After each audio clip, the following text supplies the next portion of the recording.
아버지, 날마다 하나님 아버지의 은혜를 저희들에게 부어주셔서 믿음으로 연약한 걸음이지만 믿음으로 주님 걸어가도록 이끄심을 감사합니다. 하나님 아버지, 우리를 대신하여 죽으시고 우리를 대신하여 다시 사신 예수 그리스도가 우리 곁에 늘 함께하고 계시고 우리를 붙들고 계시는 줄 믿습니다. 오늘도 그 붙드심의 은혜를 부여잡고 하나님 아버지 앞에 저희들 나왔습니다. 우리의 찬양 가운데 함께하여 주시고 우리의 예배를 받아주시며 아버지 하나님의 은혜와 말씀으로 다시 소망을 얻고 살 수 있도록 인도하여 주옵소서. 주님만 의지하오며 예수 그리스도의 이름으로 기도드리옵나이다. 아멘. 아주 오래된 찬양인데요, 우리 같이 찬양하겠습니다.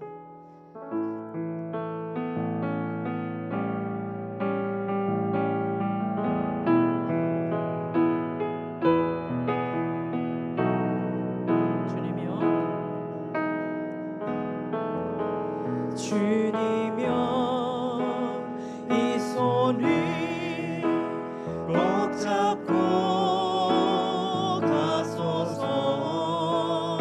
약하고 피곤한 이 몸을 복부그 감소 빛으로 손잡고 날 인도하소서.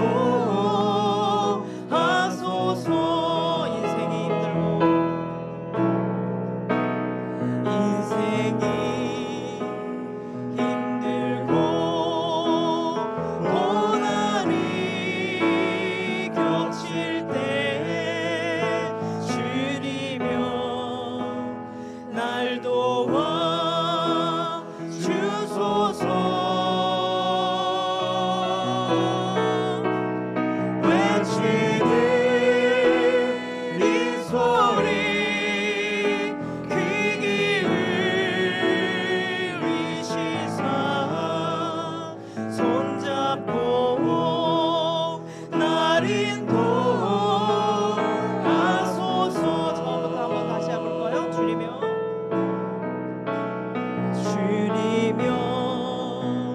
이 손을 꼭 잡고 가소서. 약하고 피곤한 이 몸을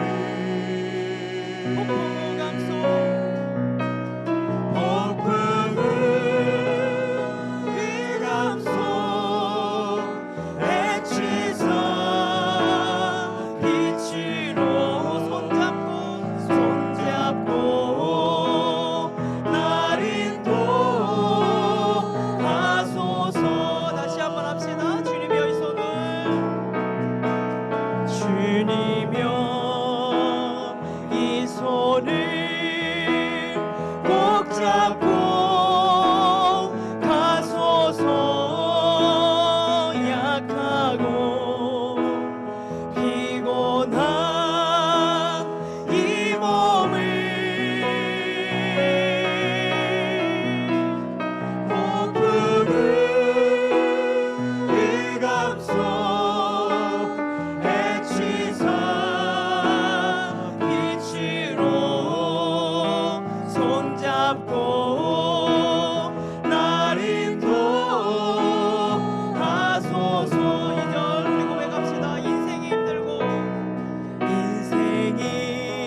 번 더 우리 찬양합시다. 주님이여,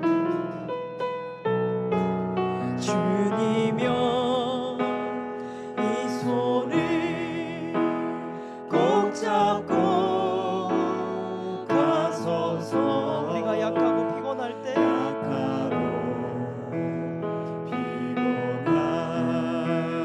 이 몸을 폭풍을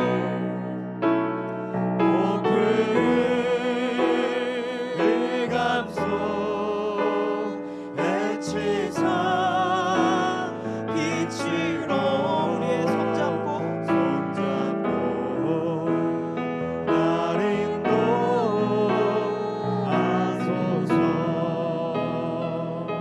아멘. 주님만이 우리를 온전하게 이끄심을 믿습니다.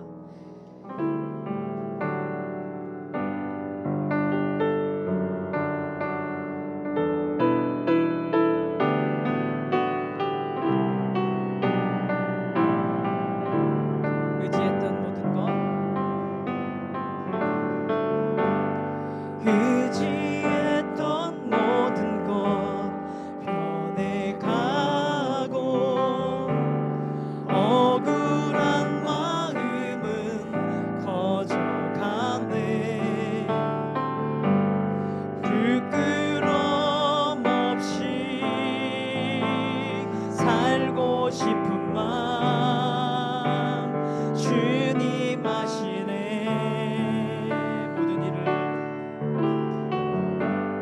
모든 일을 선으로 이겨내고 죄의 유혹을 따르지 않네. 나를 구원하신 영원한 그 사랑, 그 신 그네 날 붙드시네. 날 붙드시네. 주어진 내 삶이 작게만 보여도 선하신 주 나를 이끄신 보내. 중심을 보시는 주님만 나르네. 날 택하신 주만 의지해. 보이는 상황에 무너질지라도 예수 능력이 나를 붙드네. 보이지 않아도 주님만 나르네. 내 평생 주님을 노래하리라. 모든 일을 선으로, 모든 일을 선으로 이겨내고 죄의 유혹을 따르지 않네. 나를 구원하신 영원한 그 사랑, 그 신 그 은혜 날 붙드시네. 날 붙드시네. 주어진 내 삶이, 주어진 내 삶이 작게만 보여도 선하신 주 나를 이끄신 보내. 중심을 보시는 주님만 가르네. 날 택하신 주만 의지해. 보이는 상황에 무너질지라도 예수 능력이 나를 붙드네. 보이지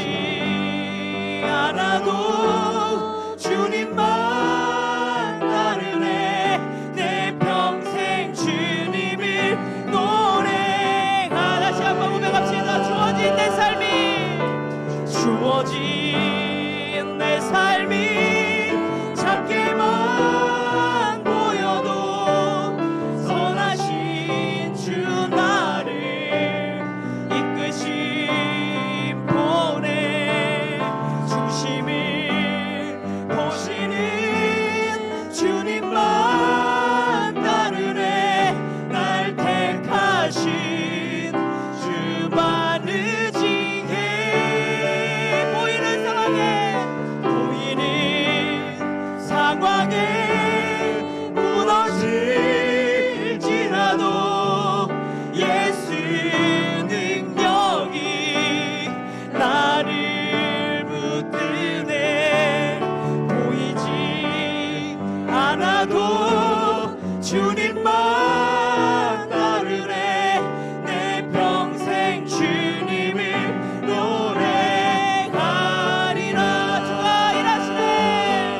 주가 일하시네. 주가 일하시네. 주께 아끼지 않는 자에게 주가 일하시네.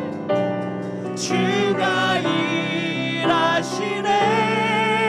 주가 일하시네. 신뢰하며 걷는 자, 다시 한번 우리 믿음으로 고백합시다. 주가 일하시네. 주가 일하시네. 우리를 위하여 주가 일하시네. 주께 아끼지 않는 자에게 주가 일하시네.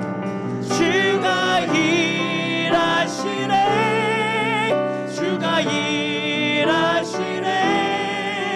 신뢰하며 걷는 자, 한 번 더 우리 믿음으로 고백하겠습니다. 주가 일하시네. 주가 일하시네. 우리를 위해 주님이 주가 일하시네. 주님께 아끼지 않는 자에게 아끼지 않는 자에게 쉬지 않고 우리 주님이 주가 일하시네.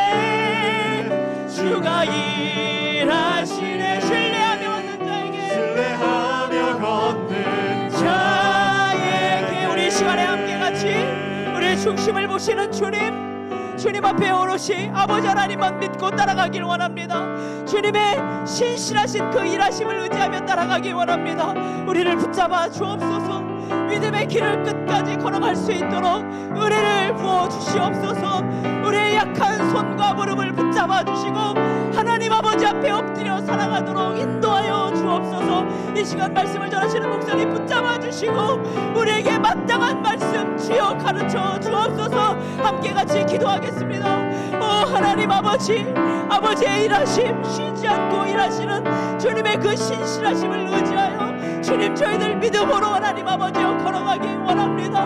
우리의 연약해진 무릎과 우리의 연약해진 두 손을 주님의 손에 의탁합니다.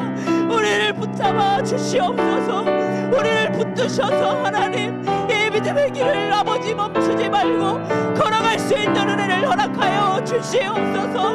오직 주님만 바라볼 수 있도록 도와주시옵소서. 우리의 마음의 중심에 오직 주님 계셔 주시옵소서. 다른 것 담아두지 않고 살기 원합니다. 다른 것 쫓지 않고 살기 원합니다. 하나님 아버지 다른 것으로 힘삼은 우리들을 불쌍히 여겨 주시옵고 다시 아버지 하나님의 이 예배 속에 말씀으로 우리를 가르쳐 주시며 주님만 따라갈 수 있도록 은혜를 베풀어 주시옵소서. 우리의 인생 속에 여전히 일하고 계시는 예수님 만나기 원합니다. 우리의 교회 안에 여전히 하나님 아버지 주장하고 계시는 예수님 다스리고 계시는 우리 하나님 아버지를 만나기 원합니다. 은혜를 내려 주시옵소서. 아버지 오늘도 말씀을 전하시는 목사님에게 성령의 충만함을 부어주시고 영적인 권능과 담대함을 주셔서 아버지의 마음으로 아버지의 말씀을 가감없이 전하도록 인도하여 주옵소서. 그 말씀 들을 때 저희들이 거듭나게 하여 주시고 변화되게 하시며 은혜를 부어 주옵소서. 이 시간 함께하여 주옵소서. 우리를 함께하여 주시옵소서. 주님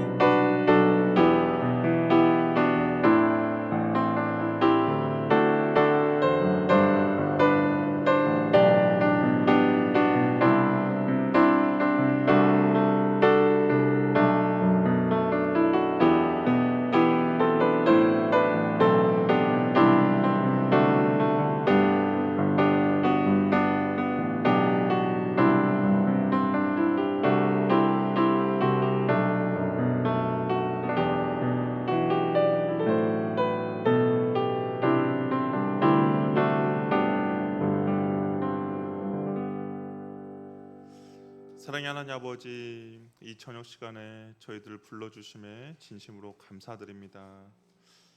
주님을 예배하며 주님을 찬양하며 또한 주의 말씀을 듣고 나아가는 주의 자녀들마다 하나님께서 주신 은혜가 넘치는 시간 되도록 도와주시고, 또한 주의 말씀을 통하여서 우리의 심령이 변화되어 주께 온전히 순종하며 나아가는 귀하고 복된 시간 되도록 주께서 인도하여 주시옵소서.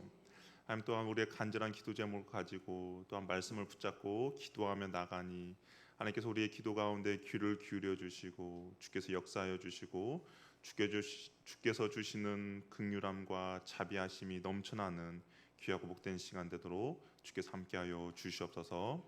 감사와 사랑 많으신 예수님의 이름으로 기도합니다. 아멘. 먼저 광고 말씀 드리겠습니다. 우리 이제 여름 그런 사역들이 이제 시작이 되고 있는데요. 우리 기도하면서 잘 준비해 주시고, 특별히 우리 유추동부와 중고동부 대상으로 십자가 캠프가 준비되어 있습니다. 우리 기도하면서 우리 아이들이 잘 많은 은혜 받을 수 있도록 함께 기도해 주시고요. 우리 기초 양육 성경 공부 행복한 삶이 이제 처음에 이제 전도사님들과 또한 몇몇 집사님들을 시작으로 일기가 이제 마쳤는데요. 다시 또 신청을 받고 있습니다. 그래서 우리 각 여전도의 교역자분들에게 우리 신청해 주셔서 이제 다음 또 진행할 수 있도록 신청해 주시기 바랍니다. 나머지 다른 것들은 이제 교회 주부를 참고해 주시고요. 오늘 하나님께서 우리에게 주시는 말씀은 역대하 36장 17절에서 21절 말씀입니다. 역대하 36장 17절에서 21절 말씀, 한 절씩 서로 교도하도록 하겠습니다. 17절 말씀 제가 먼저 읽겠습니다.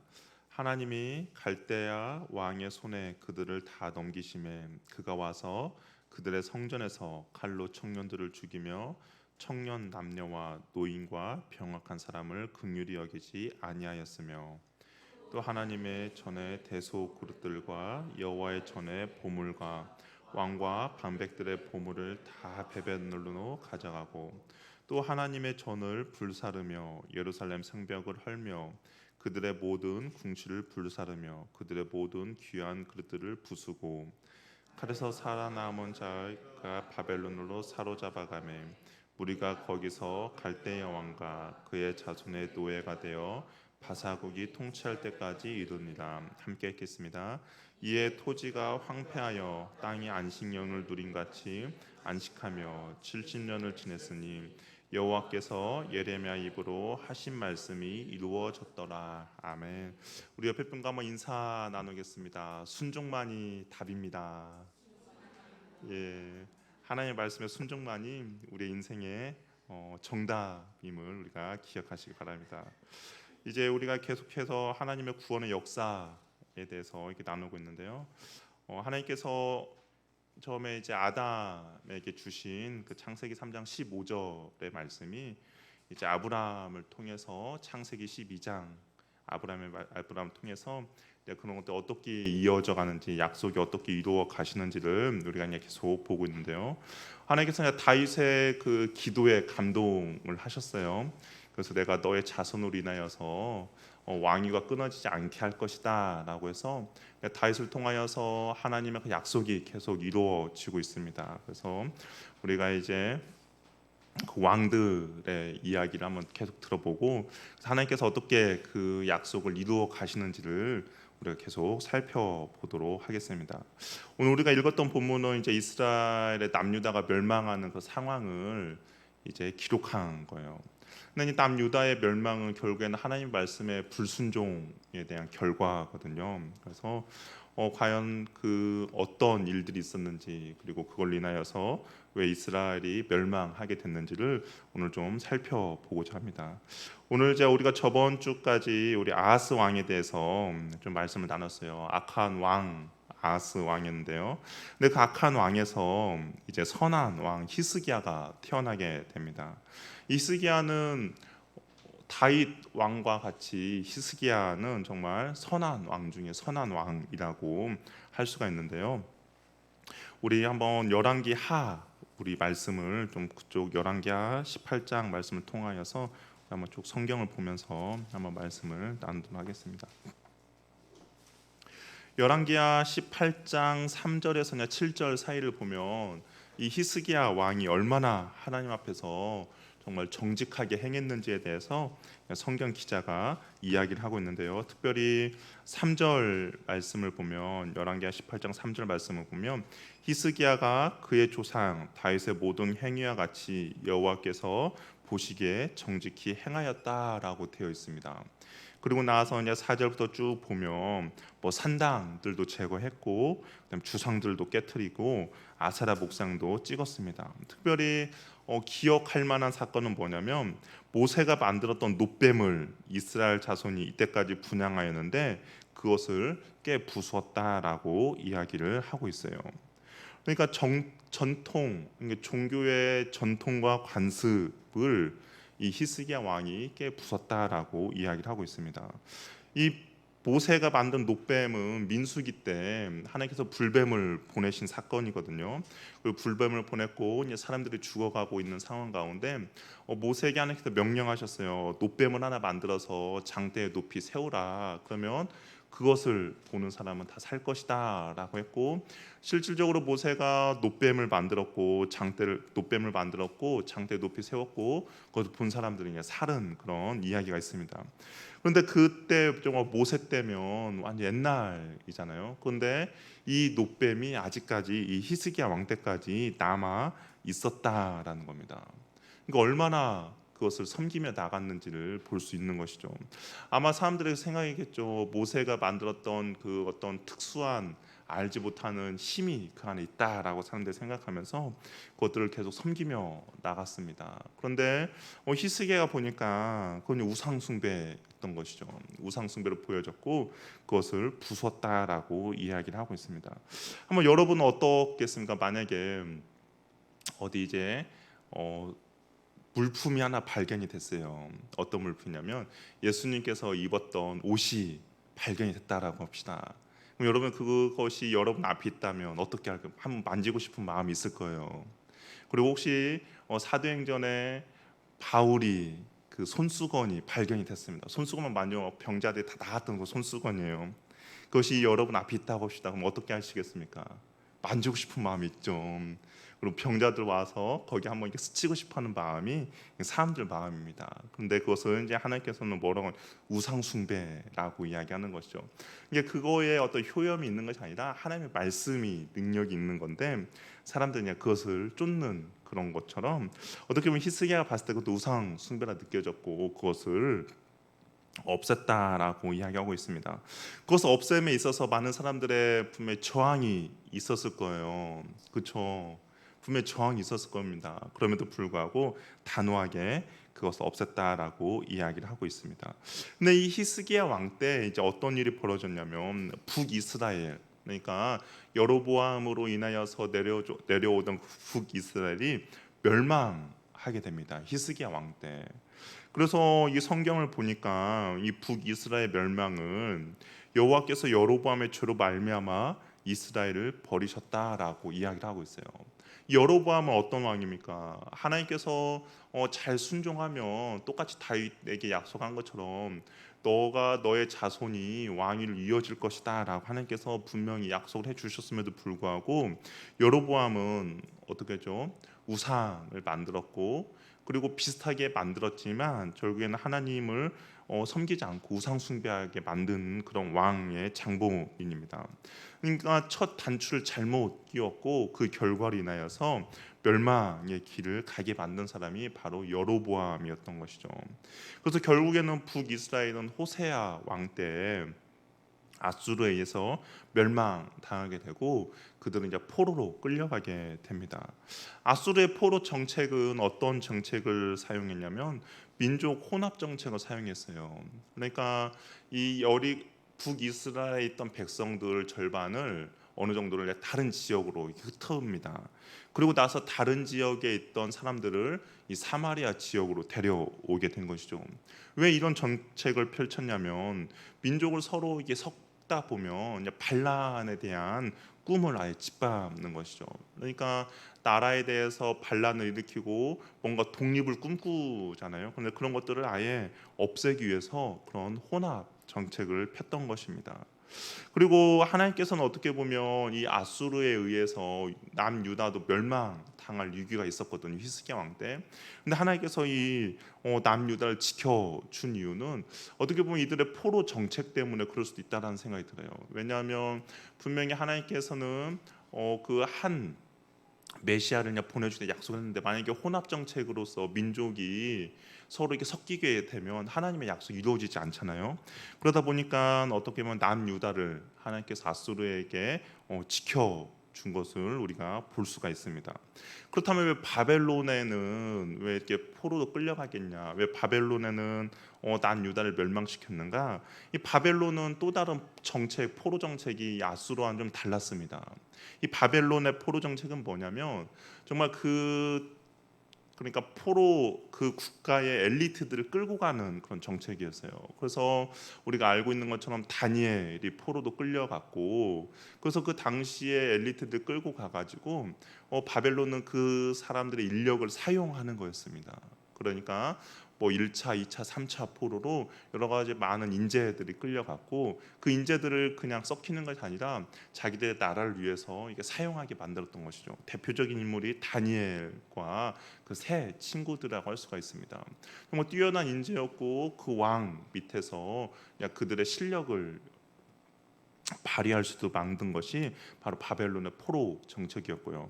이 바벨론의 이제 포로 정책 말고 또 뭐 바사라는 나라의 포로 정책은 어떤 거였냐면, 그들은 그 포로로 끌려온 자들을 이제 고국으로 보내는 거였습니다. 그리고 나서 대신에 고국에 가서 너희들이 열심히 그냥 나라의 재건을 위해서 살지만 그럼에도 불구하고 조공은 바치고 그리고 우리의 여전한 통치 아래 있어라라는 것이 이제 바벨론 이후의 바사 나라의 그런 포로 정책이었습니다. 그것을 한번 이해를 하고 우리가 성경을 보시면 이들이 왜 포로를 다시 보내주었는지, 왜 이들을 포로로 끌려갔는지에 대해서 우리가 조금 이해를 하실 수 있을 것 같습니다. 그래서 열왕기 기자는 이스라엘이 멸망한 이유가 단순히 이들의 어떤 전쟁 그런 국력의 약함이 아니라 종교적인 이유 때문에 멸망했다라고 이야기를 하고 있습니다. 그래서 이스라엘을 이집트에서 해방하여 인도내신 여호와 하나님을 떠난 그리고 다른 신을 섬기는 것이 이들의 멸망의 원인이다라고 열왕기하 17장 7절에서 18절에서는 정말 긴 그 지면을 할애해서 이야기를 하고 있어요. 그래서 우리 바로 옆에 17장을 보면 이 일은 이스라엘 자손이 자기를 애굽 땅에서 인도하여 내사 애굽의 왕 바로의 손에서 벗어나게 하신 그 하나님 여호와께 죄를 범하고 또 다른 신들을 경외했기 때문에 일어난 일이다라고 하면서 17장 7절부터 18절까지 자세하게 왜 북이스라엘이 멸망하게 됐는지에 대해서 이야기를 하고 있습니다. 다른 신을 섬겼다라는 것은 결국은 십계명의 그 제1계명을 어긴 것이죠. 여호와께서 이스라엘에게 시내산에서 약속하신 그 언약을 어긴 대가임을 분명히 말씀하고 있다라는 것이죠. 하나님께서는 계속적으로 이스라엘이 이렇게 힘들고 그러니까 우상 숭배에 빠져 있을 때 그냥 가만히 내버려 둔 것이 아니라 계속적으로 선지자들을 보냈습니다. 선지자를 보내서 너희들이 올바른 길로 가야 된다, 우상 숭배에서 다시 돌이켜야 된다라고 계속적으로 권면했고 이야기했고, 그리고 결국에는 심판을 당하게 될 것이다라고 이야기했음에도 불구하고 이 북이스라엘과 남유다는 어떻겠냐, 선지자의 말에 불순종하며 목을 곧게 하였습니다.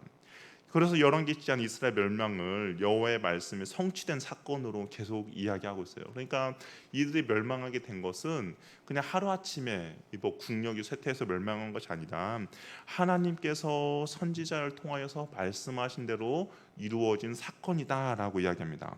그래서 17장 23절에도 보면 여호와께서 그의 종 모든 선지자를 통하여 하신 말씀대로 드디어 이스라엘 그 앞에 내쫓으신지라. 이스라엘이 고향에서 아수르에 사로잡혀 가서 오늘까지 이르렀더라라고 이야기하고 있습니다. 그러니까 하나님께서 계속적으로 선지자를 통해서 말씀하신 거죠. 너희들 우상 숭배하고 나에게 돌이키지 않으면 멸망당할 것이야라고 이야기했음에도 불구하고 순종하지 않는 결과라고 이야기를 하고 있습니다.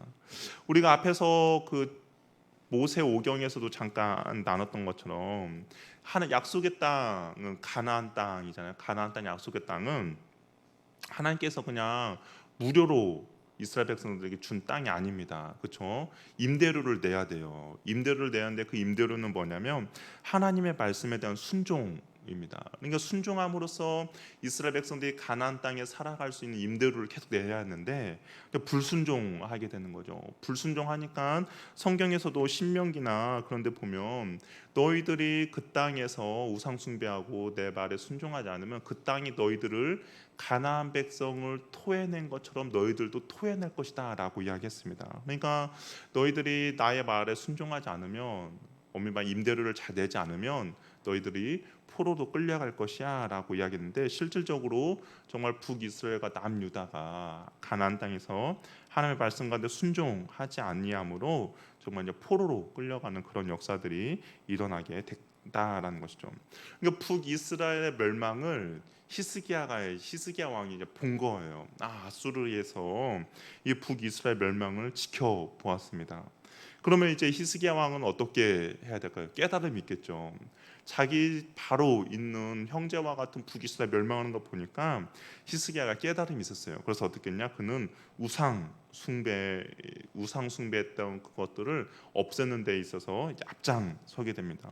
그래서 과감하게 종교 개혁을 단행한 것이죠. 뭐 산당도 제거했고 아까 모세가 만든 놋뱀도 제거하고 부수어 버립니다. 그 주상도 깨뜨리고 아세라 목상도 찍어 버리는 것이죠. 그의 아버지 아하스는 정말 친 아수르 정책을 핀 반면에 이 히스기야는 반 아수르 정책을 피게 되는 것이죠. 이 히스기야 왕 때 함께 활동했던 선지자가 있어요. 누구일까요? 이사야 선지자입니다. 그러니까 이 히스기야 왕은 어떻게 보면 이사야의 말을 잘 들은 왕이에요. 이사야가 조언해 준 대로 잘 순종하며 나갔던 왕입니다. 그래서 이사야가 계속적으로 그 히스기야 아버지 아하스에게도 이야기한 것은 아수르를 의지하지 말고 이제 하나님을 따르라라고 이야기했는데 이 히스기야는 그 이사야의 말처럼 아수르를 섬기는 것이 아니라 온전히 하나님만을 섬기는 그런 왕으로 변하게 된 것입니다. 히스기야 14년째 아수르의 사네립이 쳐들어옵니다. 그리고 나서 이제 조공을 바치라고 해요. 그때 처음에는 성전과 왕궁 곳간에 있는 은과 금을 내주었어요.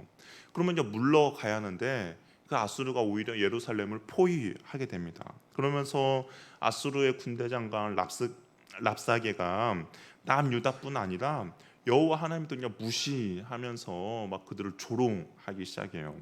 그러니까 히스기야가 어떻게 하냐? 여호와 전에 들어가서 기도하게 됩니다. 어떻게 보면 정말 솔로몬이 이 말씀에 의지해서 기도한 것이라고 볼 수 있는데요. 솔로몬이 성전을 봉헌하고 나서 하나님께 이제 여러 가지 그런 조건을 기도를 하잖아요. 만약에 우리가 포로로 끌려갔을 때 이 성전을 향해서 기도하면 그것을 들으시고 우리에게 응답해달라라고 한 것처럼 솔로몬이 성전을 봉헌한 후에 주의 백성이 전쟁에서 지거나 또는 적과 전쟁에 나가기 전에 성전이나 성전을 향하여 기도하면 들어달라고 솔로몬이 간청을 했는데, 어떻게 보면 히스기야가 이 말씀을 근거로 하나님의 성전에 들어가서 하나님께 간구했습니다. 그랬더니 하나님께서 그 히스기야의 간청을 들어주세요. 그러고 나서 어떤 일이 벌어졌냐? 여호와의 사자가 아수르 군대 18만 5천 명을 정말 하룻밤 사이에 다 죽이게 됩니다. 정말 기적적인 방법으로 하나님께서 이 아수르에 의해서 아수르에게 하나님께서 보호하심을 받게 되는 것이죠. 그리고 나서 히스기야가 며칠 있다가 어떤 일이 벌어지냐면 죽을 병에 걸리게 됩니다. 이 히스기야가 곧 죽게 되는 병에 걸리게 돼요. 그랬더니 이사야 선지자가 와가지고 히스기야에게 이렇게 말하는 것이죠. 여호와의 말씀이 너는 집을 처치하라. 그러니까 그냥 죽을 준비를 하라라고 명령을 내린 이야기를 해줘요. 네가 죽고 살지 못하리라라고 하면서 열왕기하 20장 1절에 그렇게 이야기를 합니다. 어떤 히스기야가 어떻게 반응을 하냐? 2절에 보니까 히스기야가 낯을 벽으로 향하고 여호와께 기도하여 이르게. 이 3절 말씀, 우리 20장 3절 말씀 우리 한번 같이 읽어보도록 할게요. 20장 3절 말씀 같이 한번 읽겠습니다. 시작.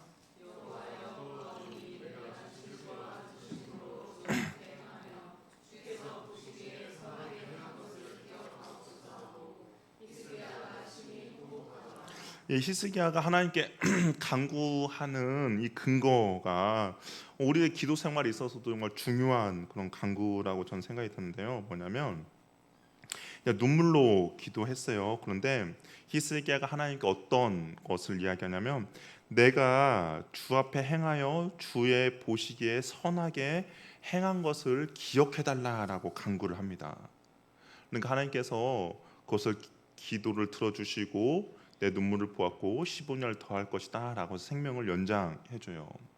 이게 히스기야가 하나님을 위해서 열심히 헌신하고 수고한 그 노력함이 있잖아요.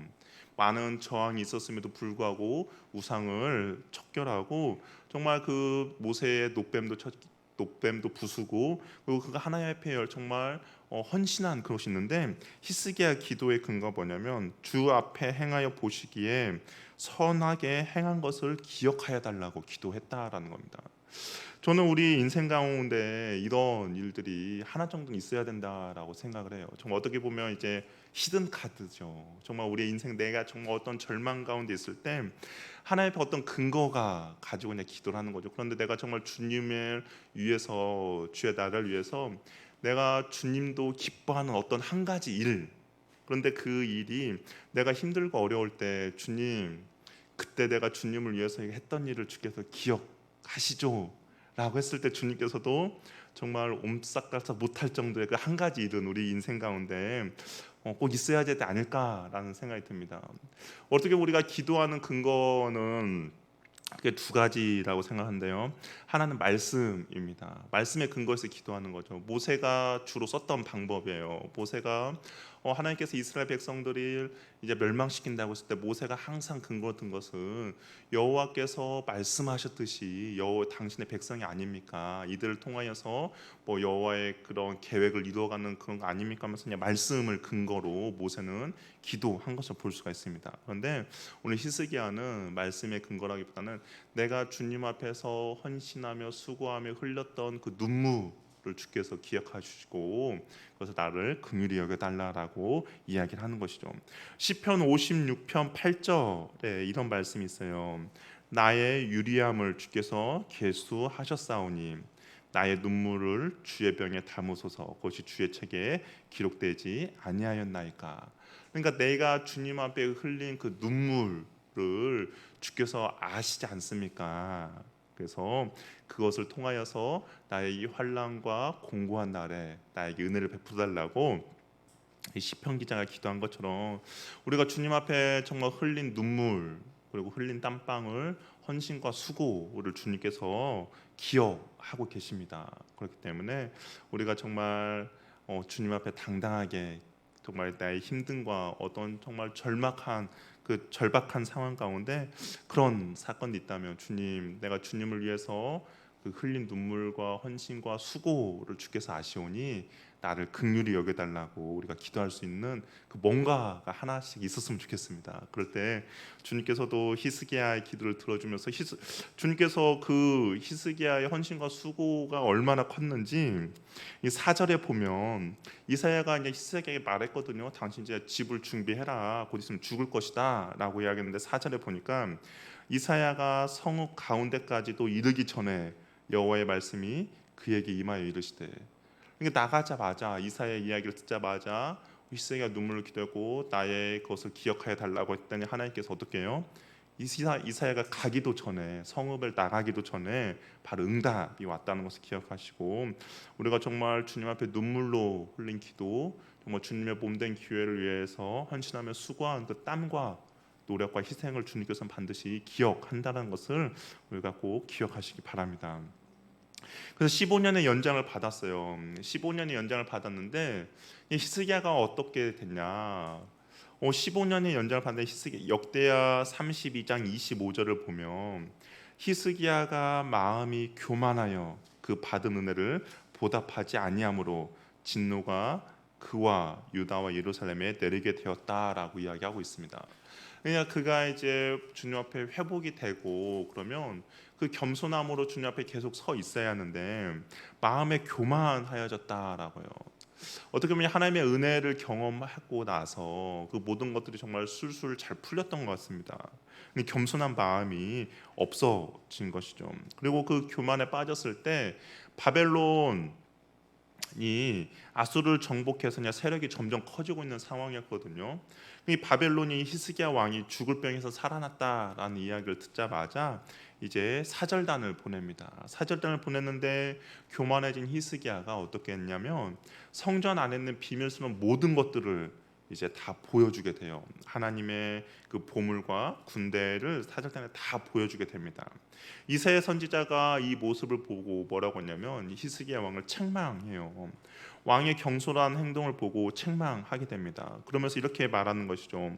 이사야 39장 6절에 뭐라고 되어 있냐면 보라 날이 이르르니 네 집에 있는 모든 소유와 네 열조가 오늘까지 쌓아둔 것이 모두 바벨론으로 옮긴 바 되고 남은 것이 없으리라 여호와의 말이니라. 그러니까 너가 교만하여져서 바벨론에게 보여준 모든 것들이 정말 이제 바벨론에게 다 뺏기게 될 것이다라고 이야기를 합니다.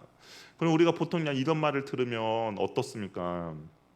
하나님 앞에 좀 이제 겸손하게 잘못했다라든지 그런 회개를 해야 하는데 히스기야는 어떻겠냐면 내가 살아있는 동안에 그런 일이 벌어지지 않으면 상관없다라고 이야기합니다.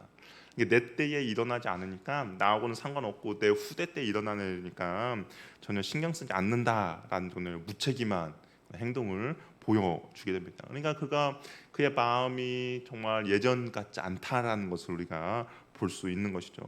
그래서 훗날에 실제적으로 바벨론이 쳐들어왔고 그래서 그가 그때 본 것들이 하나도 남김없이 바벨론으로 다 빼앗기게 된 것을 보게 됩니다. 우리가 병을 낫게 해달라고 기도하지만 병이 정말 낫는 것보다 더 중요한 것은 믿음을 잘 지키는 거죠.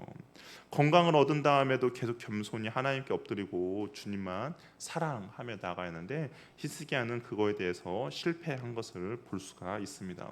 그럼에도 불구하고 성경에서는 히스기야가 주님 앞에서 행했던 모든 것들이 정말 다윗과 같이 행했다라고 긍정적으로 이야기를 해주고 있습니다. 히스기야가 그냥 15년 동안의 생명을 연장을 받았잖아요. 근데 그때 태어난 아들이 바로 므낫세하고 그 다음 아들이라고 할 수가 있습니다. 예루살렘에서 55년을 통치했는데 어떻게 보면 악한 왕 중에 한 명이 바로 이 므낫세인 것이죠. 히스기야가 생명이 연장됐을 때 얻게 된 자식이지만 이 므낫세는 바알 산당을 재건하고 선지자를 학대했습니다. 그래서 이스라엘의 전승에 따르면 이 므낫세가 이사야 선지자를 톱으로 켜서 죽였다라는 그런 전승이 있어요. 우리가 히브리서 11장 하반절에도 보면 뭐 선지자 믿음의 사람들의 이제 그런 힘든과 어려움이 나오는데 거기서 뭐 돌로 맞고 톱으로 켜서 죽고 뭐 그런 내용이 나오는데 이때 톱으로 켜서 죽은 사람이 이사야라고 보고 있어요. 왜냐하면 당시에 이사야는 이 성전 그러니까 그 왕 가문 그런 출신으로 이해가 되는데 성전에 이렇게 마음대로 왔다 갔다 하는 그런 선지자였죠.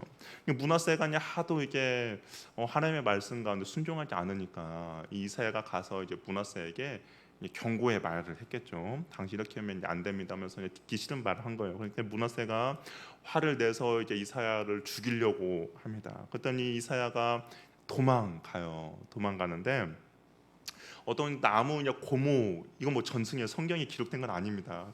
여러분 생각해 성경에 저런 이야기도 있나? 성경이 기록된 게 아니라 전승에 기록된 거 이야기하고 있는 거예요.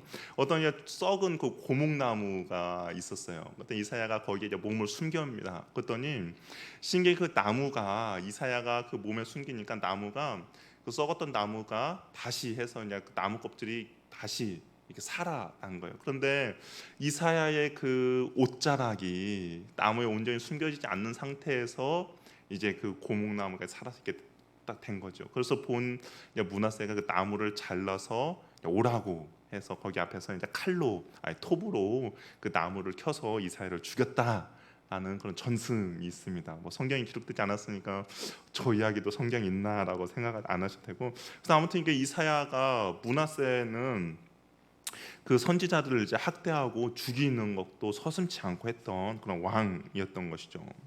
그래서 하나님은 이스라엘에게 율법에 순종하면 가나안을 떠나 유리하지 않게 해줄 것을 약속했는데, 어떻게 보면 이제 이 므낫세를 통하여서 하나님의 마음이 완전히 굳건해진 것을 볼 수가 있습니다. 그래서 열왕기하 21장 8절 9절을 보면 이렇게 이야기하는 것이죠. 만일 이스라엘이 나의 모든 명령과 나의 종 모세가 명령한 모든 율법을 지켜 행하면 내가 그들의 발로 다시는 그의 조상들에게 준 땅에서 떠나 유리하지 아니하게 하리라 하였으나 이 백성이 듣지 아니하였고 므낫세의 꾀임을 받고 악을 행한 것이 여호와께서 이스라엘 자손 앞에서 멸하신 여러 민족보다 더 심하였더라라고 이야기합니다. 므낫세의 이런 행동들이 정말 하나님의 그 마음을 더욱더 이제 결심한 것을 실행에 옮기도록 하게 되는 그런 촉발되게 했다는 것을 우리가 볼 수가 있는 것이죠. 하나님은 선지자를 통해서 유다의 범죄를 심판하실 것을 계속적으로 말씀하셨습니다. 북왕국 이스라엘 아합의 집을 심판했던 것처럼 예루살렘도 심판하실 거라고 이야기를 해요. 그래서 하나님의 심판의 기준은 동일해요. 그러니까 북이스라엘의 심판의 기준과 남유다의 심판의 기준이 동일합니다. 므낫세의 아들 아몬이 왕위에 오르지만 그도 여호와의 보시기에 악을 행했고요. 그래서 그의 신하들이 이제 반역을 일으켜서 아몬을 죽이고, 그리고 백성들이 반역자를 죽이고 아몬의 아들 요시야를 왕으로 세우게 됩니다. 근데 보니까 그 심판의 기준이 21장 12절 13절을 보면, 특히 13절을 보면 내가 사마리아를 잰 줄과 아합의 집을 다림 보았던 추를 예루살렘에 베풀고 또 그 사람이 그릇을 씻어 엎은 같이 예루살렘에 씻어 버릴지나. 북왕국의 하나님께서 북이스라엘에 그 했을 어떻게 했냐면 다림줄을 가지고 하나님의 의를 재보았다라고 해요. 그러니까 이것이 하나님의 의에 합당하지 않으니까 북이스라엘을 멸망했던 것처럼 남유다도 동일하게 그렇게 하겠다라고 하나님께서 이야기를 하고 있습니다. 우리가 뭐 다림줄은 다 아시죠? 가옥이나 건물을 지을 때 수평이나 수직 여부를 가늠한 데 사용하는 그런 추를 우리가 다림줄이라고 합니다. 그러니까 뭐 벽을 쌓을 때 한 추를 놓고 이것이 옳게 잘 쌓아가고 있는지를 이제 점검하는 건데, 성경에서는 이 다림줄을 하나님의 이제 심판하신 그 기준을 삼는데 하나님의 의를 이제 상징하는 것이 바로 이 다림줄이라고 할 수가 있습니다. 그래서 이사야 28장 17절이라든지 아모스 7장 7절에 이 다림줄이 나오는데요. 그래서 하나님께서 그 하나님의 말씀으로 측량을 하는 것이죠. 과연 이것이 똑바로 가고 있는지, 그리고 아니면 올바른 길로 가지 못하는지를 측량해서 옳지 않다면 하나님께서 심판하시겠다라고 이야기를 하고 있는 겁니다. 15대 아몬은 동일하게 므낫세 그의 아버지를 따르고 그리고 여호와 보시기에 악을 행한 왕입니다. 근데 이제 아몬의 아들 요시야 왕이 있어요. 16대 왕 요시야 왕이 있는데 이 요시야 왕은 히스기야 왕과 동일하게 정말 하나님이 보시기에 정직하고 선한 왕입니다. 이스라엘에서 두 명의 왕을 고른다면 히스기야와 요시야 왕을 고를 수 있을 정도로 정말 이 아버지는 악했지만 그럼에도 불구하고 정말 선한 왕 요시야가 그 다음을 이제 이스라엘을 다스리게 되는 것이죠. 그의 평가는 우리가 성경에서도 볼 수 있는 것처럼 열왕기하 22장 2절 말씀을 보면 우리 한번 같이 읽어보도록 할게요. 열왕기하 22장 2절 말씀 우리 같이 한번 읽겠습니다. 시작.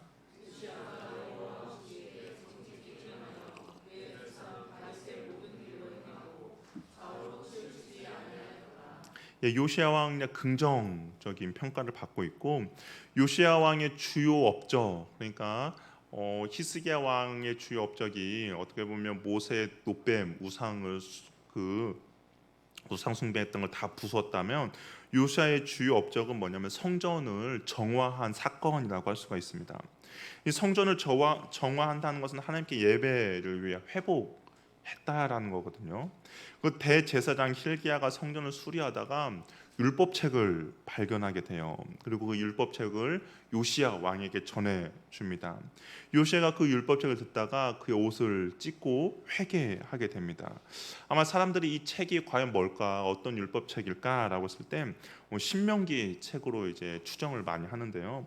우리 신명기 책을 읽다 보면 축복과 저주의 갈림길이 있죠. 그래서 여호와의 말씀을 순종하면 축복이고, 여호와의 말씀을 불순종하면 저주의 길이 나오는데, 하나님을 섬기면 축복, 우상 숭배하면 저주의 그 두 개의 갈림길이 있고, 축복과 저주의 길을 분명히 가르쳐 주는데, 하나님의 말씀을 들은 다음에 요시야 왕 옷을 찢고 정말 우리가 온전히 그 여호와의 뜻에 순종하며 나아가야겠다는 회개하며 나가고, 그리고 나서 그 하나님의 뜻이 무엇인지를 선지자 훌다에게 보내서 여호와의 말씀을 듣게 됩니다. 그러니까 하나님의 궁극적인 뜻이 무엇인지, 앞으로 우리 이스라엘의 운명은 어떻게 되는지를 이제 선지자 훌다에게 물어보는데, 근데 그 훌다 선지자가 이제 그 요시야의 말을 듣고 이런 이야기를 해줘요. 어떤 이야기 해주냐면, 조상들이 그동안 하나님을 떠나서 바알 우상을 섬긴 일로 말미암아 저주가 임할 것이고, 그분의 이름을 두리라 하신 성전마저도 전부 사라지게 될 것이다 라는 하나님의 말씀을 전하게 됩니다. 그러니까 남유다도 동일하게 멸망하게 될 것이다 라고 이야기해요. 그러자 요시야 왕은 통곡을 합니다. 왜냐하면 자기의 왕국이 멸망할 것이다 라는 것을 이야기하니까 통곡하고, 그래서 아마 이 요시야 왕이 더 열심을 냈던 것 같아요. 정말 하나님 보시기에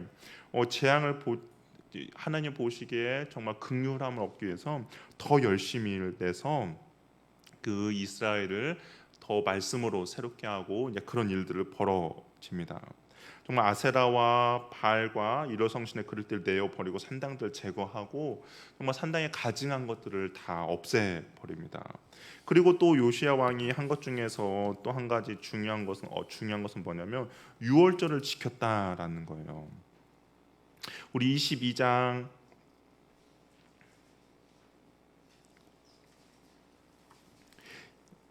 21절 말씀인데요. 21절 22절 말씀인데요.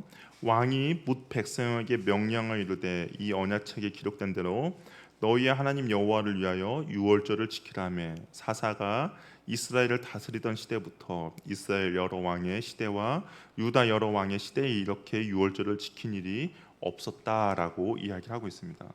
그러니까 이 요시야 왕이 정말 하나님의 말씀에 온전히 순종해서 성전 정화를 하고 그리고 유월절을 지켰는데, 그 사사 시대부터 이 요시야 왕 때까지 이렇게 유월절을 지킨 적이 없다라고 할 정도로 정말 철저하게 종교 개혁을 이루었고, 그러나 그 종교 개혁을 이루었음에도 불구하고 유다의 멸망은 막지 못하게 된 것을 보게 됩니다. 그래서 이 이후에 정말 4대가 지나고 나서 이 남유다도 동일하게 멸망하게 되는 것을 보게 되는데, 이 요시야 왕은 그의 죽음이 너무나 허무하게 죽는 것을 보게 돼요. 어떻게 허무하게 죽냐면, 이제 당시에 막 바벨론이 힘을 이제 키워가고 있어요. 바벨론 힘을 키워가고 있는데, 그 바벨론 바로 옆에 있는 이제 아수르가 힘이 점점 약해지는 거죠. 그래서 바벨론이 이제 아수르를 정복하려고 이렇게 전쟁을 벌이고 있는데, 애굽이라는 나라가 보니까 이 아수르가 만약에 멸망하게 되면 자신이 생각할 때 어떤 느낌이 들까요? 바벨론이 아수르를 점령하고 이 남하 정책을 피면 우리까지도 이 바벨론의 통치 아래에 머물 수 있겠구나라는 이제 생각을 한 거죠. 정세, 그 국제 정세를 이제 애굽이 그렇게 판단한 겁니다. 그래서 애굽이 어떤 작전을 피냐면, 그렇다면 우리가 이 아수르를 도우러 가야겠구나라고 생각해요. 그래서 아수르와 바벨론의 힘의 균형을 이루면 이 애굽이라는 나라는 당연히 그 두 싸움 때문에 그래도 어느 정도 안정을 얻기 때문에 아수르를 이제 도와주러 갑니다. 아수르를 도와주러 가는데 이 요시야 왕이 아수르 애굽의 왕 바로가 가는 것을 길목을 막아요, 무기토에서. 근데 왜 요시야는 왜 그 길목을 막았을까? 우리가 한번 생각을 해보면, 이 아수르는 북이스라엘을 멸망시킨 나라잖아요. 북이스라엘 멸망시키고, 그리고 이 히스기야 왕 때 남유다를 멸망시키고자 쳐들었던 왕입니다. 그러니까 이 요시야 왕이 생각할 때 아수르는 정말 멸망당해도 당연한 그런 나라죠. 그런데 그 멸망당해도 당연한 나라를 애굽이 도와주러 간다니까 아마 요시야가 그 길목을 막았던 것 같아요. 못 도와주게 가려고. 그런데 아쉽게도 이 요시야 왕은 그 무기토에서 죽임을 당하게 됩니다. 그 죽게 되고, 이 애굽은 아수르를 도와주러 가요. 우리가 이것을 이제 도와주러 가는데 어떤 일이 벌어지냐면, 거기서는 무승부가 됩니다. 아수르를 도와주었음에도 불구하고 바벨론과 그리고 이 애굽과 아수르의 전쟁 가운데 이제 무승부가 이루어지게 되고, 그리고 나서 이 애굽은 전쟁을 끝나고 다시 이제 애굽으로 돌아가는 그 과정 가운데 어떤 일이 벌어지냐면, 우리 17대에서 그냥 19대 그 사이인데요. 요시야 왕이 죽고 나니까 이 백성들이 누구를 왕으로 세웠냐면 요시야의 아들 여호아스를 왕으로 세웁니다. 여호아스를 왕으로 세웠어요. 왕으로 세워진 상태였고, 이 애굽의 왕 바로느고는 이제 그 왕 전쟁을 치르고 다시 이제 자신의 땅으로 가고 있는데, 요시야 다음에 여호아스가 왕으로 세워져 있으니까 이 왕 바로느고가 니네들 마음대로 왕을 세우냐라고 하면서 이 여호아스를 끌고 갑니다. 애굽으로 끌고 가고 자신들의 입맛에 맞는 왕을 세워요. 그것이 누구냐? 바로 여호야김을 왕으로 세웁니다. 그리고 너희들은 이 친애굽 정책을 피면서 온전히 우리만을 섬기라라고 하면서 이 여호야김을 세우고 간 거예요. 근데 여호야김이 이제 친애굽 정책을 펼친 거죠. 근데 바벨론이라는 나라가 아수르를 멸망시켰습니다. 아수르를 멸망시키고 남아 정책을 폈어요. 이 보니까 이 친애굽 정책을 피고 있는 여호야김이 있는 거죠. 그러면 바벨론 입장에서는 어떻게 할까요? 마음에 안 들죠. 친애굽 정책을 피고 있는 여호야김을. 그래서 어떻게 했냐? 이 바벨론 왕 느부갓네살이 쳐들어와서 성전을 약탈하고 여호야김을 바벨론으로 끌고 갑니다. 그리고 나서 이 바벨론의 느부갓네살 왕이 왕을 세워요. 누구를 세우냐? 여호야긴을 세웁니다. 그래서 너희들은 애굽 정책이 아니라 바벨론 정책을 피라라고 하면서 여호야긴을 세우는데, 당시에 이제 여러 가지 막 이제 갈등들이 있는 거죠. 우리 이제 다음 주에 약간 좀 살펴볼 건 예레미야, 당시에 이제 선지자가 예레미야인데, 이제 한 그 정치에서 누구는 친애굽 정책을 펼쳐야 된다, 아니다 바벨론 정책을 펼쳐야 된다라고 이야기하는데, 여호야긴이 처음에는 바벨론을 옹호하고 지지합니다. 그러다가 결국에는 이 여호야김도 친애굽 정책을 펼치게 돼요. 그리고 나서 다시 느부갓네살이 쳐들어와서 여호야긴을 포로로 잡아갑니다. 그리고 나서 그의 숙부 시드기야를 왕으로 세우게 되는 거죠. 근데 시드기야도 결국에는 어떻게 했냐? 친애굽 정책을 피게 돼요. 그래서 여호야긴은, 그리고 나서 시드기야도 11년을째 남유다를 통치를 하지만 여호와의 보시기에 악했고, 시드기야도 바벨론으로 백반을 하고 애굽 정책을 피다가 결국에는 바벨론이 침략해서 예루살렘을 함락시켰을 때 그의 두 눈이 뽑힌 상태로 바벨론 포로로 끌려가는 그런 일이 벌어지게 됩니다. 그래서 BC 586년에 바벨론에서 남유다가 이제 멸망하게 돼요. 이 바벨론 시대장 느부사라단이 성전과 왕궁을 불사르고 예루살렘 성벽을 파괴합니다. 그래서 성전의 녹과 기둥과 높바닥 깨뜨려서 바벨론을 옮겨가고 성전의 모든 기구들도 다 가져가게 되는 것이죠. 히스기야 왕 때 하나님께서 말씀하신 그 일이 실질적으로 벌어지게 된 겁니다. 근데 이제 성경은 우리가 이제 생각할 때는 이 바벨론이라는 나라가 강하고, 그렇죠? 이 남유다가 약해서 이렇게 멸망당한 거 아니냐라고 생각할 수 있는데, 성경의 관점은 달라요. 성경의 관점은 뭐냐? 열왕기하 24장 2절을 보면, 여호와 24장 2절을 보면, 여호와께서 그의 종 선지자들을 통하여 하신 말씀 같이 갈대아 부대와 아람의 부대와 모압의 부대와 암몬 자손의 부대를 여호와의 기메기를 보내 유다를 쳐 멸하려 하시니. 그러니까 여호와 하나님이 말씀하신 대로 이루어졌다라고 이야기를 하고 있습니다. 우리 3절 말씀도 보면 이 일이 유다에 임함은 곧 여호와의 말씀대로 그들을 자기 앞에서 물리치고자 하심이니 이는 므낫세에 지은 모든 죄 때문이다라고 이야기를 하고 있어요. 그러니까 이 남유다의 멸망이 그냥 이들의 국력이 약하고 뭐 경제나 그런 것도 약해서 그런 것이 아니라 하나님의 말씀대로 하나님께서 불순종함으로 하나님께서 멸망시켰다라고 이야기를 하고 있습니다. 우리 다니엘서도 보면 나오는데, 우리 다니엘서 1장 2절 한번 볼까요?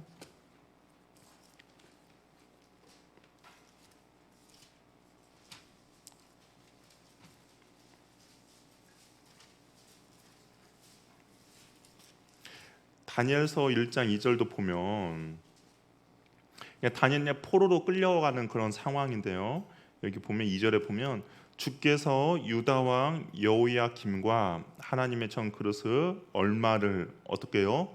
그의 손에 넘기셨다라고, 하나님께서 그들의 손에 넘기셨다라고 하고 있습니다. 그러니까 빼앗겼다는 것이 아니죠. 하나님께서 그들에게 가져갈 수 있도록 하나님께서 길을 열어 주셨다라고 이야기하고 있습니다. 그러니까 유다의 멸망은 하나님이 하신 일이다라는 것을 성경은 계속적으로 이야기를 하고 있다라는 것이죠. 유다가 포로로 잡혀간 것은 율법을 지키지 않음입니다. 그리고 하나님의 말씀 가운데 순종하지 않았기 때문인 것이죠. 모세도 가나안 땅에서 계속적으로 이야기했어요. 율법을 지키지 않으며 너희들이 포로로 끌려갈 것을 예고했고, 여호수아도 에발산과 그리심 산에서 축복과 저주를 선언할 때도 너희들이 율법에 순종하지 않으면 저주를 당할 것인데 그 저주 중에 하나가 포로로 끌려갈 것이다라고 이야기를 했습니다. 그러니까 유다 전쟁에 져서 포로로 잡혀간 것이 당시에는 신들의 전쟁이었거든요. 근데 이게 바벨론이 섬기고 있는 신 마루둑이 이스라엘의 여호와보다 힘이 세서 그 마루둑이 전쟁에서 승리한 것이 아니라 여호와의 율법 말씀, 즉 언약의 불순종의 결과라고 성경은 이야기를 하고 있다라는 겁니다. 그래서 바벨론을 사용해서 유다를 멸망시킨 것이죠. 근데 성경에서 이제 약간의 긍정의 그런 메시지를 보여주는, 희망을 좀 보여주는 것이 있는데, 열왕기하의 마지막을 보면 우리 아까 포로로 끌려갔던 여호야긴의 이야기가 나오는데요. 우리 열왕기하 25장 27절에서 30절을 보면 묘한 암시를 남기는 것을 볼 수가 있어요. 바벨론의 포로로 잡혀갔던 여호야긴이 어떻게 돼요? 포로에서 놓여 왕의 의복을 입었다라고 되어 있어요. 그리고 바벨론 왕의 상에서 음식을 먹게 된 것을 보여주고 있습니다. 유다의 포로 생활이 해방될 것을 이제 암시하고 있는 거죠. 그러니까 포로로 끌려간 것이 영원히 끌려간 것이 아니라 예레미야는 70년을 이야기했고, 그 70년의 기간 동안 하나님께서 이스라엘을 다시 다루는 것을 볼 수가 있습니다. 다윗 자손이 왕이 감옥에서 놓여 자유를 누리고 있다는 사실은 하나님께서 다윗에게 하신 약속이 아직 남아 있는 것을 기억하고 있다라는 것을 보여주고 있는 것이죠. 당시의 사람들은 아마 이렇게 생각했을 거예요. 이 바벨론 포로로 끌려가는 이스라엘 백성들 보면서 하나님이 과연 살아 계신가? 하나님의 언약은 유효한가라는 질문이 있겠죠.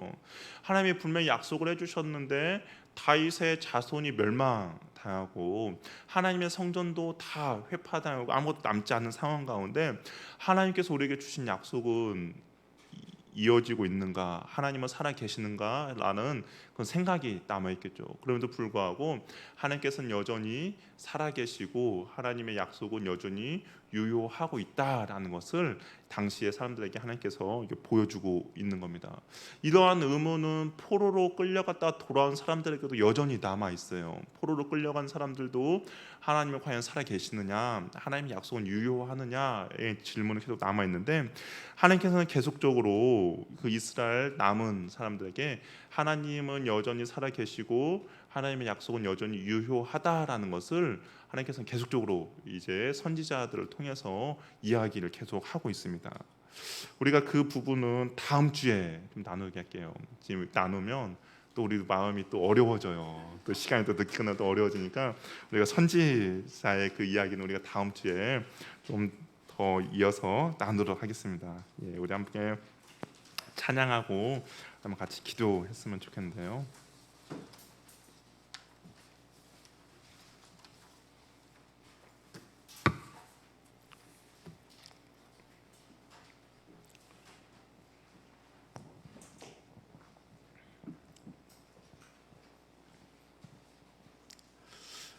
우리가 결국 우리의 삶의 그 축복과 형통함은 하나님의 말씀에 순종함입니다. 어떤 상황과 환경이 아니라 상황과 환경이 어떠하든지 주의 말씀만 오니 순종하며 나가는 것이 우리의 삶의 형통함을 누리는 그런 방법입니다.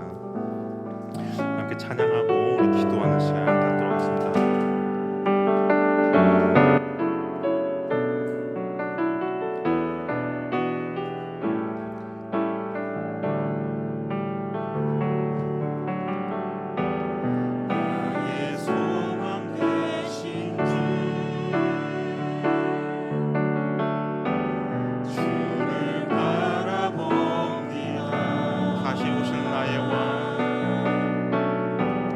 다시 오실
왕들의 이야기를 보면 기준은 그것이죠. 그들이 다윗처럼 정말 주님을 찬양하고 예배하고 전심을 다해 주님을 사랑했는가?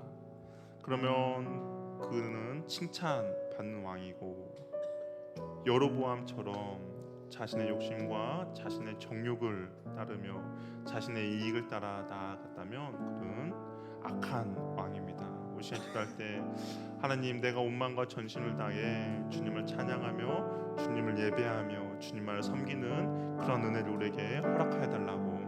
상황과 환경이 아니라 어떤 상황과 환경일지라도 내가 주님을 사랑하며 주님을 섬기며 주의 말씀 가운데 순종하는 것을 포기하지 않고 온전히 주님 뜻대로 나아갈 수 있는 그런 은혜를 우리에게 베풀어 달라고 우리 한번 주여 한번 외치며 기도하며 나가도록 하겠습니다. 주여, 할렐루야. 하나님 아버지, 주께서 주님의 삶 가운데 주께서 나 넘쳐나도 도와주시옵소서. 하나님, 내가 어떠한 삶을 살겠습니까? 하나님, 내가 어떠한 특별한 목적을 가지며 나아갑니까? 하나님, 오직 여호와 하나님을 바라보며 주님을 섬기며 주님을 찬양하며 우리가 마음과 전심을 다해 주님을 사랑하며 나가기를 원하오니 주여, 그러한 은혜를 우리에게 허락하여 주시옵소서. 하나님, 나의 욕심과 나의 정욕과 하나님, 나만을 위하여서 나아가는 인생 되지 않도록 주여 도와주시옵소서. 내가 하나님만을 예배합니다. 내가 전심으로 주님만을 찬양합니다. 내가 다른 것을 섬기지 않겠습니다.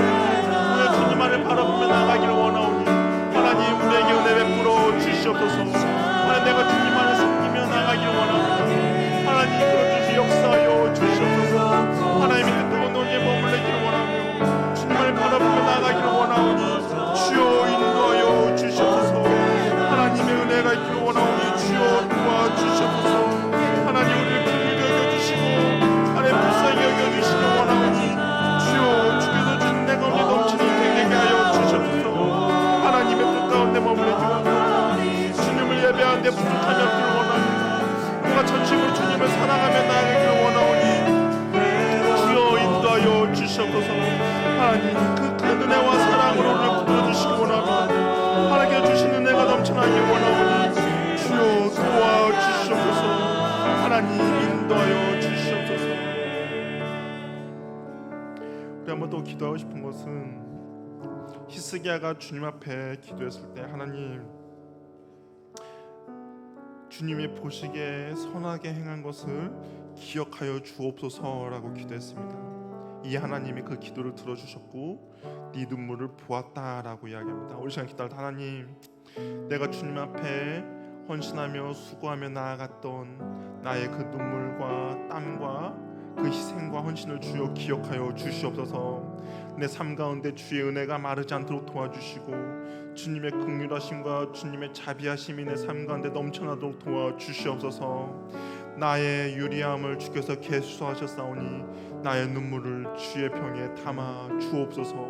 하나님, 나의 눈물과 나의 이 탄식과 나의 간절함을 주여 긍휼히 여겨주시고 주께서 주신 은혜를 나의 삶에 부어 주시옵소서. 혹시 내가 힘들고 어려운 가운데 있다면 하나님, 나의 눈물을 기억하여 주시고 하나님, 나의 수고를 긍휼히 여겨주셔서 하나님의 은혜가 마르지 않는 인생 되게 하여 주시옵소서. 나의 어떤 근심거림과 나의 기도거리가 있다면 우리가 주님 앞에 간구하며 나가며 우리 한번 주님, 나를 긍휼히 여겨달라고 우리 한번 기도하며 나가도록 하겠습니다. 주여, 하나님, 나에게 주시는 은혜가 넘쳐나게 하여 주시옵소서. 하나님, 나를 불쌍히 여겨 주시옵소서. 하나님, 나의 그 은혜를 주께서 우리에 주시기 원하오니 주여 도와주시옵소서. 주님 앞에 행한 그 선한 행동들을 주께서 기억하여 주시고 하나님께서 그 기도를 들어주시고 그 눈물을 부었다라고 약속하시는 것처럼 하나님, 나의 눈물을 기억하여 주시옵소서. 하나님, 나의 수고를 기억하여 주시옵소서. 하나님, 나의 희생을 기억하여 주시고 하나님의 그 은혜가 내 삶 가운데 넘쳐나기를 원하오니 주여 도와주시옵소서. 하나님, 나에게 은혜를 베풀어 주시옵소서. 하나님, 나에게 주의 긍휼을 베풀어 주시고 하나님께서 주신 은혜가 마르지 않기를 원하오니 주여 도와주시옵소서. 하나님께서 주신 은혜가 우리의 삶에 넘쳐나기 원합니다. 하나님, 나를 불쌍히 여겨주시기 원합니다. 하나님의 자비가 마르지 않기를 원하오니 주여 도와주시옵소서. 주님 앞에 흘린 그 눈물들을 주여 기억하여 주시옵소서. 하나님 나의 단식과 나의 고통을 지켜서 하시오니 주여 도와주시옵소서. 하나님의 그 자비가 마르지 않는 인생 되게 해주시고 하나님의 긍휼이 마르지 않는 인생 되기를 원하오니 주여 도와주시옵소서. 주여 도와주시기 원하오니 하나님 우리를 긍휼히 여겨주시기 원하오니 인도하여 주시옵소서. 하나님 도와주시옵소서. 넘쳐나네 주를 향한 내 속에 갈망이 주님께로 날 이끌어 주소서. 주님을 더 원합니다. 넘쳐나네 넘쳐나네 넘쳐나네 주를 향한 내 속에 갈망이 주님께로 날 이끌어 주소서. 주님을 더 원합니다. 예수 사랑합니다. 예수 사랑합니다. 사랑합니다. 온 마음 다하여 오직 주님 한 분만 간절히 더 원합니다. 예수 사랑합니다.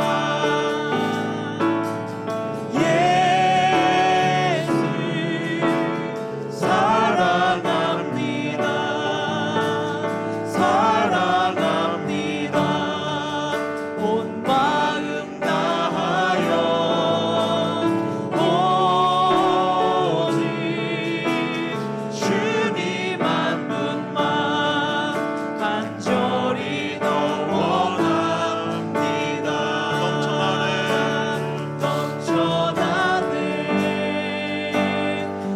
넘쳐나네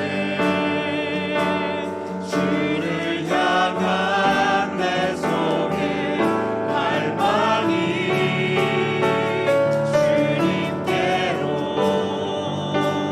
날 이끌어 주소서. 주님을 더 원합니다. 넘쳐나네 넘쳐나네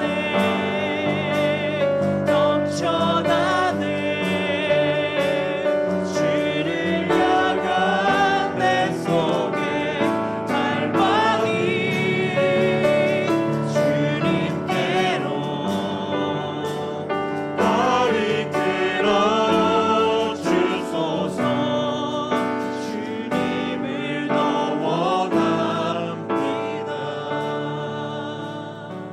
계속해서 더 기도하고 나갈 때 우리가 주님 말씀 가운데 순종하는 것은 주님을 사랑할 때, 주님을 갈망할 때, 주의 은혜를 사모할 때 우리가 순종하며 나갈 수 있습니다. 우리 시간 기도할 때 하나님, 내가 다른가 말고 주님을 더욱더 사랑하는 은혜를 나에게 허락하여 주시옵소서. 주님에 대한 갈망, 이 갈증을 오늘 주님만을 통하여서만 해결될 수 있도록 주여 도와주시옵소서.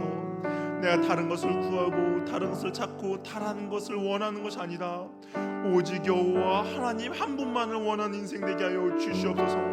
오직 주님만을 사랑하는 인생 되게 하여 주시고 오직 주님만을 붙들며 나가는 인생 되게 하여 주시옵소서. 다른 것으로 만족하지 않고 오직 주님만을 사랑하며 나가서 주님의 말씀 가운데 순종하는데 부족함이 없도록 주여 도와주시옵소서. 다시 한번 주여 외치며 기도하며 나가겠습니다. 주여 하나님 나에게 그러한 은혜가 나타내 주시옵소서. 하나님 내가 다른 것을 원하지 않겠습니다. 하나님 내가 다른 것을 원치 않겠습니다. 내가 다른 것을 따르지 않겠습니다. 오직 여호와 하나님 한 분만이 나의 모든 것 되시며 오직 여호와 하나님만이 나의 전부가 되시오니 하나님 나에게 그러한 은혜를 허락하여 주시옵소서. 내 주님을 향한 갈망과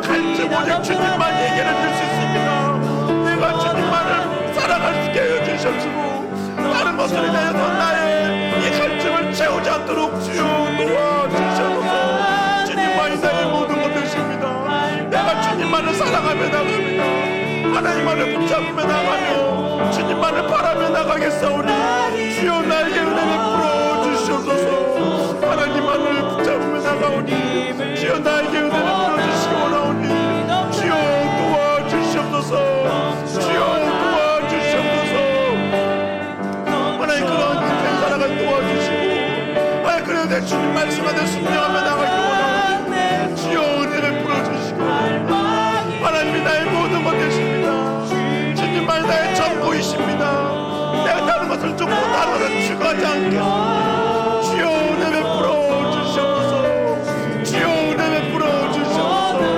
하나님만을 붙잡고 나가는 주여 이끌어 주시옵소서. 하나님 도와주시옵소서. 주여 은혜 베풀어 주시옵소서.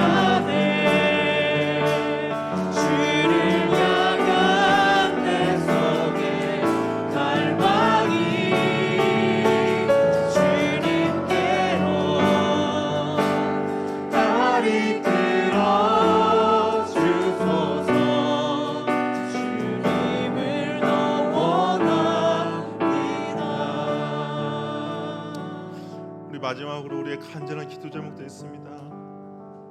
주님 앞에 눈물로 기도하며 간절히 부르짖으며 주님 응답하여 주시고 주님 긍휼히 여겨 주시고 주여 우리를 붙들어 달라고 간절히 기도하는 그 기도 제목 가운데 하나님 역사해 주시고 하나님 개입하여 주시고 하나님 간섭하여 달라고 또 우리 지체들 가운데 힘들고 어려운 지체들 있습니다.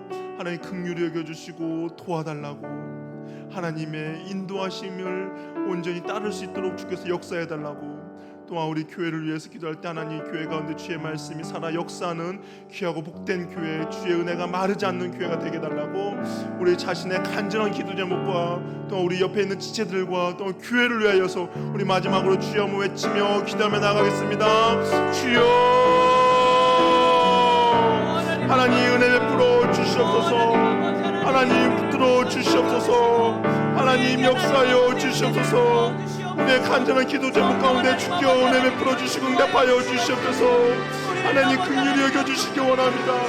하나님 우리의 눈물로 기도하는 그 눈물 모든 눈물들을 주께서 병에 담아주시고 하나님께 기억하여 주시기 원하오니 주여 도와주시옵소서.